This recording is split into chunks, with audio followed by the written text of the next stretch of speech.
നിയമസഭാ തെരഞ്ഞെടുപ്പിന് തൊട്ടു മുമ്പ് കേന്ദ്ര സർക്കാർ അതായത് ബി.ജെ.പി. ഒരു വലിയ തിരിച്ചടി നേരിട്ടിരുന്നു. വനിതാ സംവരണ ഭേദഗതി ബില്ലുകളും ഡിലിമിറ്റേഷൻ ബില്ലുകളും ലോക്സഭയിൽ പാസാക്കാതെ പരാജയപ്പെടുന്ന ഒരവസ്ഥയുണ്ടായി. ഏറ്റവും വലിയ പ്രതിപക്ഷ പാർട്ടിയായി കോൺഗ്രസ് മാറിയതിന്റെ ക്രെഡിറ്റ് രാഹുൽ ഗാന്ധി എടുത്തേക്കാം. എന്നാൽ യാഥാർത്ഥ്യം എന്തെന്നാൽ തമിഴ്നാട്ടിലെ DMKയും പശ്ചിമ ബംഗാളിലെ ഭരണകക്ഷിയായ അതായത് നേരത്തെ മുൻ ഭരണകക്ഷിയായിരുന്ന തൃണമൂൽ കോൺഗ്രസും ഒരു നിർണായകമായ ഒരു പങ്ക് വഹിച്ചിട്ടുണ്ടായിരുന്നു. തൃണമൂൽ കോൺഗ്രസും DMKയും പുതിയ പരാമർശം അവർ അറിയിക്കുന്നുണ്ട്. കാരണം ഇരു പാർട്ടികളെയും അതാത് സംസ്ഥാനങ്ങളിൽ അധികാരത്തിൽ നിന്നും പുറത്താക്കിയത് ബി.ജെ.പി. തന്നെയാണ്. മാത്രമല്ല MLA-മാരെ പിന്തുടർന്ന് തൃണമൂൽ കോൺഗ്രസിലെ MP-മാരും വിമതരായി രംഗത്തെത്തിയിട്ടുണ്ട്. ഇത് മൺസൂൺ സമ്മേളനത്തിൽ ബി.ജെ.പിക്ക് നേരിട്ട് ഗുണം ചെയ്യും. കാരണം വരും ദിവസങ്ങളിൽ അതായത് സമ്മേളനം തുടങ്ങുന്നതിന് മുമ്പ് തന്നെ ഈ വിമതന്മാരെല്ലാവരും കൂടെ ബി.ജെ.പിയിലേക്ക് ചേരാനുള്ള ഒരു സാധ്യത തള്ളിക്കളയാനാകുന്നില്ല. അങ്ങനെ അതുമായി ബന്ധപ്പെട്ട ചർച്ചകൾ ഇപ്പോൾ ഡൽഹിയിൽ നടന്നുകൊണ്ടിരിക്കുകയാണ്. കൂടാതെ തൃണമൂൽ നേതാക്കൾ ബി.ജെ.പിയിലേക്ക് ഉറപ്പായിട്ടും പോകുമെന്നതിലും സംശയമില്ല. റിപ്പോർട്ട് അനുസരിച്ച് മൺസൂൺ സമ്മേളനത്തിൽ ബി.ജെ.പി. വീണ്ടും പാർലമെന്റിൽ വനിതാ സംവരണ ഭേദഗതി ബില്ലും ഡിലിമിറ്റേഷൻ ബില്ലും അവതരിപ്പിക്കാൻ സാധ്യതയുണ്ട്. മാറിയ രാഷ്ട്രീയ സാഹചര്യത്തിൽ രണ്ട് ബില്ലുകളും പാസാക്കാനുള്ള സാധ്യത എത്രത്തോളം ഉണ്ടാകുമെന്നതാണ് ഇനി അറിയേണ്ടത്. നരേന്ദ്രമോദിയുടെ 12 വർഷത്തെ ഭരണത്തിനിടെ കേന്ദ്ര സർക്കാർ അവതരിപ്പിച്ച ഭരണഘടനാ ഭേദഗതി ബിൽ സഭയിൽ പരാജയപ്പെട്ടത് ആദ്യമായിരുന്നു. അതായത് 2014 നരേന്ദ്രമോദി ഭാരതം ഭരിക്കാനായിട്ട് പ്രധാനമന്ത്രിയായി അധികാരത്തിലെത്തുന്നു. അന്നു മുതൽ ലോക്സഭയിൽ അവതരിപ്പിച്ച എല്ലാ ബില്ലുകളും പാസ്സായി. പക്ഷേ ഈ പ്രാവശ്യം 2026 അവതരിപ്പിച്ച ഒരു ബില്ലാണ് വലിയ രീതിയിൽ, അതായത് 2025-26 ആ ഒരു സമയത്ത് അവതരിപ്പിച്ച ബില്ലാണ് പാസ്സാവാതെ വന്നത്. അത് ചരിത്രത്തിൽ ആദ്യമായ ഒരു സംഭവമായിരുന്നു. സ്ത്രീകൾക്ക് 33% സംവരണം നൽകുന്നതിനുള്ള നിയമ ഭേദഗതിക്കും ഡിലിമിറ്റേഷൻ ബില്ലിനും അനുകൂലമായി പാർലമെന്റിൽ 298 പേർ വോട്ട് ചെയ്തപ്പോൾ 230 പേർ ബില്ലിനെ എതിർത്തു.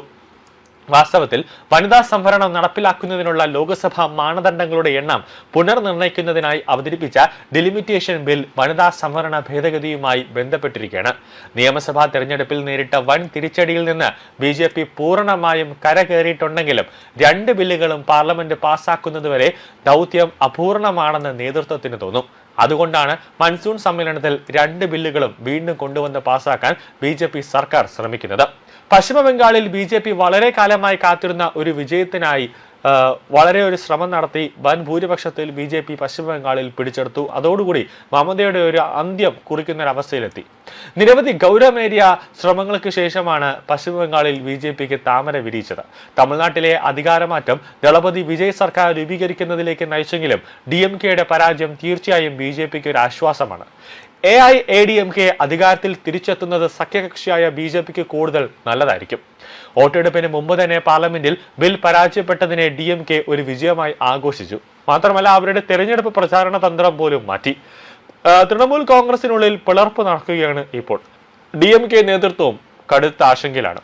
7 ആം ആദ്മി പാർട്ടി പ്രവർത്തകരാണ് ആം ആദ്മിയിൽ നിന്നും രാജിവെച്ച് ബി.ജെ.പിയിലേക്ക് എത്തിയത്. പ്രതിപക്ഷ ക്യാമ്പയിനിൽ ആശങ്കപ്പെടാത്ത ഒരു രാഷ്ട്രീയ പാർട്ടി പോലും ഇല്ല എന്നുള്ളതാണ് ഏറ്റവും പ്രധാനപ്പെട്ട കാര്യം. ഇന്ത്യ സഖ്യം ഓരോ ദിവസവും തകർന്നുകൊണ്ടിരിക്കുകയാണ്. പ്രാദേശിക പാർട്ടികളുമായുള്ള ബന്ധം ബി.ജെ.പി. പുതുക്കിയതായ റിപ്പോർട്ടുകൾ സൂചിപ്പിക്കുന്നുണ്ടെങ്കിലും DMKയും ഈ വിഷയത്തിൽ മൃദുവായ നിലപാട് സ്വീകരിക്കുന്നതായാണ് റിപ്പോർട്ടുകൾ. സഖ്യം ഉപേക്ഷിച്ച് കോൺഗ്രസ് മുഖ്യമന്ത്രി വിജയുടെ TVKയുമായി സഖ്യത്തിൽ ഏർപ്പെട്ട ശേഷം പുതിയ വഴികളും ക്രമീകരണങ്ങളും തേടാൻ DMKക്ക് സ്വാതന്ത്ര്യം ലഭിച്ചു. കേന്ദ്ര സർക്കാരിന്റെ ബില്ലിനായുള്ള പുതിയ കരടും രേഖാമൂലമുള്ള നിർദ്ദേശവും DMK കാത്തിരിക്കുകയാണെന്ന് റിപ്പോർട്ട് ചെയ്യപ്പെടുന്നുണ്ട്. പെട്ടെന്നൊരു തിരിച്ചടി സാധ്യമായില്ലെങ്കിലും ഒരു മധ്യമാർഗം കണ്ടെത്താൻ കഴിയും. ജൂൺ 18-ന് 10 സംസ്ഥാനങ്ങളിലായി 24 രാജ്യസഭാ സീറ്റുകളിലേക്കാണ് തിരഞ്ഞെടുപ്പ് നടക്കുന്നത്. ഇതിൽ 10 സീറ്റുകൾ ബി.ജെ.പി. നേടുമെന്ന് ഇതിനകം തന്നെ കണക്കാക്കിയിട്ടുണ്ട്. ഇപ്പോൾ മധ്യപ്രദേശിൽ മറ്റൊരു സീറ്റ് കൂടി ബി.ജെ.പിക്ക് ലഭിക്കും. അതായത് മീനാക്ഷി രാജിന്റെ നാമനിർദ്ദേശം റദ്ദാക്കിയതിനെ തുടർന്ന് മധ്യപ്രദേശിൽ നിന്ന് ബി.ജെ.പി. 3 രാജ്യസഭാ സീറ്റുകൾ നേടുമെന്ന് ഏതാണ്ട് ഉറപ്പായി കഴിഞ്ഞിരിക്കുകയാണ്.